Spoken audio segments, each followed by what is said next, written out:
Madam, এই নিন আপনার পার্সেল। এই নে তোর টাকা। হাই বেবি, একটু টাকা দেওয়ার কি সিস্টেম হলো নাকি? আরে চেন, এ তো দেখতে দামি চেন। আচ্ছা বেবি, আমি তাহলে এখন আসি, ঠিক আছে? আচ্ছা ঠিক আছে।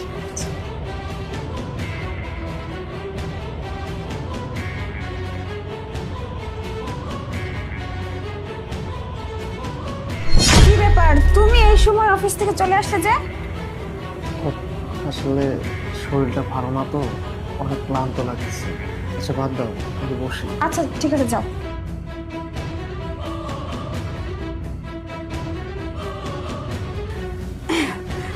বলতেছি যে এত তাড়াতাড়ি চলে আসলে অফিস থেকে, কোনো কিছু বললে না, ইয়া করলে না। আচ্ছা তুমি এক কাজ করো, আমার জন্য একটা কফি বানিয়ে নিও। শরীরটার মধ্যে অনেক খারাপ লাগতেছে, হালকা মাথা ব্যথা করতেছে। যাও। কফি বানাতে যাব মানে? কি ব্যাপার, তুমি এত নার্ভাস ফিল করতেছো? কোনো না, সমস্যা হয়েছে? মানে আমার শরীরটাও না বেশি একটা ভালো যাচ্ছে না, এর জন্য আর কি। আর কফি খাবে? কফি তো নেই। কফি নেই? ও আচ্ছা, এক কাজ করি তাহলে, দেখি অর্ডার দিয়ে দিই একটা কফি।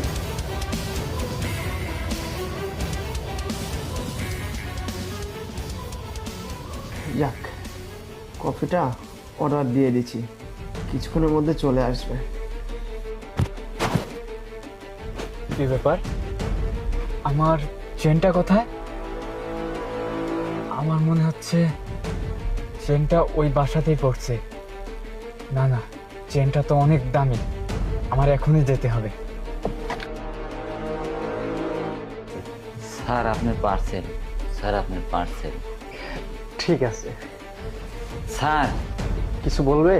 জি স্যার, আপনার সাথে আমার একটু জরুরি কথা ছিল, আপনি যদি শোনেন তাহলে বলবো। আচ্ছা ঠিক আছে, ভিতরে আসুন আপনি। আচ্ছা কি হয়েছে, কি আসছে? ডেলিভারি ম্যান ওই যে অর্ডার দিয়েছিল।